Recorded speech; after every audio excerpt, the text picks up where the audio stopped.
Hi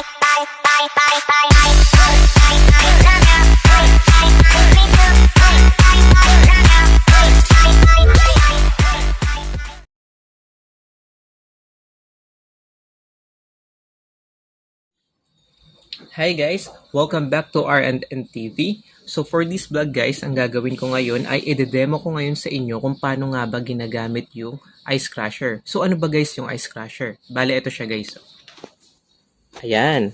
So bale, ganyan yung itsura guys ng ice crusher. Okay. So saan nga ba guys maganda ginagamit tong ice crusher? So etong ice crusher guys, mas maganda to gamitin lalo na kapag meron kayong mga negosyo na katulad ng scramble, halo-halo, or shake, no? So, dun siya mas fit gamitin. So, basahin natin guys kung ano ba yung kayang gawin na itong ice crusher. Ayan guys, oh. So, kung mabasa ninyo guys, ayun, naka-mirror image pala siya dyan.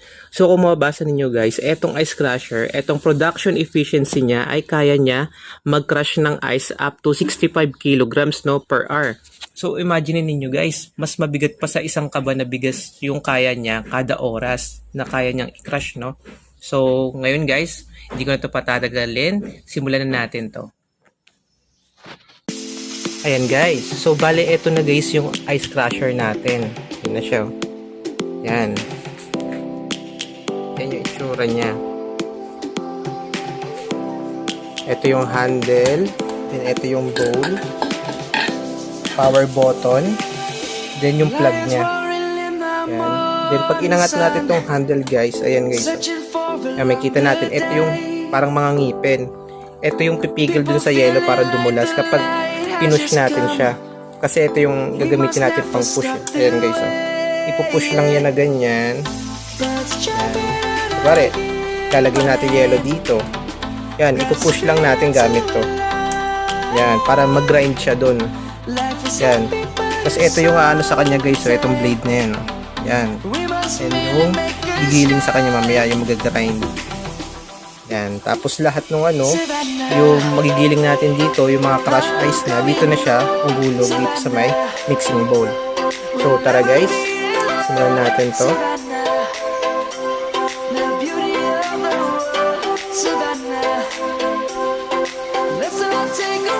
Meron tayo dito yung malalaking tipak ng yelo. Then meron din tayo dito yung ice cube. Ayan. So unahin muna natin tong ice cube, no?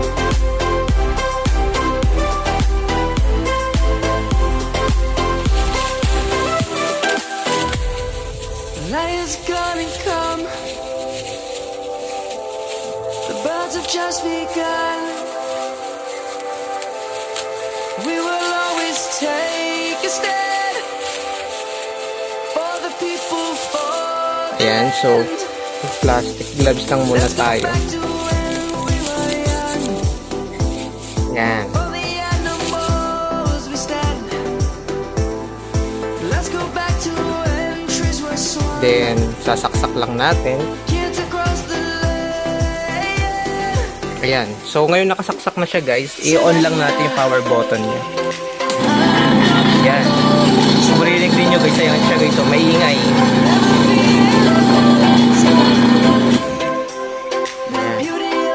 Then, subukan na muna natin itong ilagay, itong ice cube.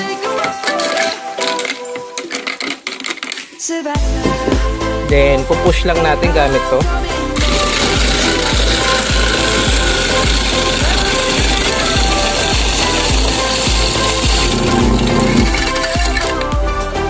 Ayan. Then,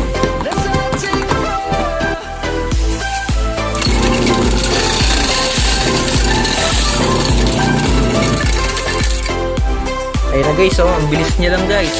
Meron ka na agad yelo na panghalo-halo. Ayan guys, oh. Ganyan siya kapino kapag nagamit mo na siya. Ayan, oh. Ngayon, subukan naman natin ngayon yung ano, etong malalaking tipak na ng yelo, hindi na ice cube. So guys, oh, mga ganyang kalaki. Try natin. Yan, yan siya kalaki. Then, ganun lang ulit, same process lang. Push lang natin.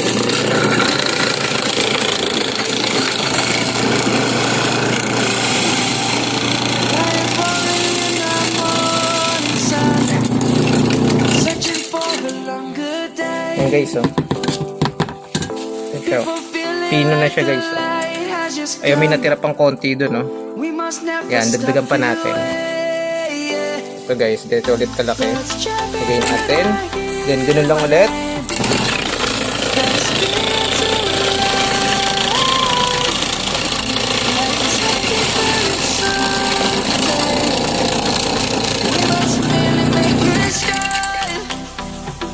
Ayan guys, ito na. Pinong-pino na siya. Ayan, isa pa.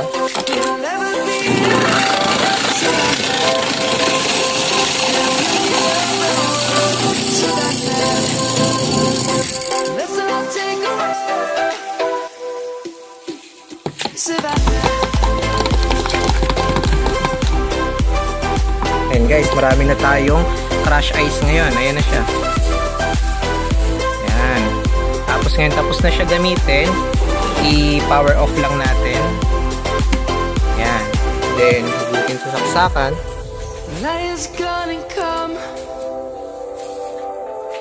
Ayun. So, ayun na siya guys. Yan, meron na tayong crush ice ngayon.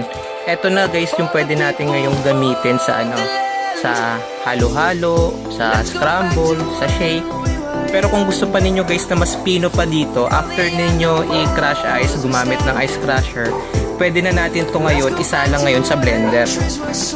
Ang kagandahan kasi guys ng ice crusher compare sa blender, eto kasi pang heavy duty to, no?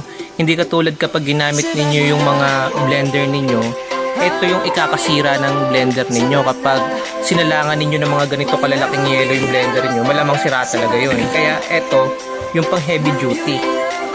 Ayan. Yan. Ganyan na siya guys kapino.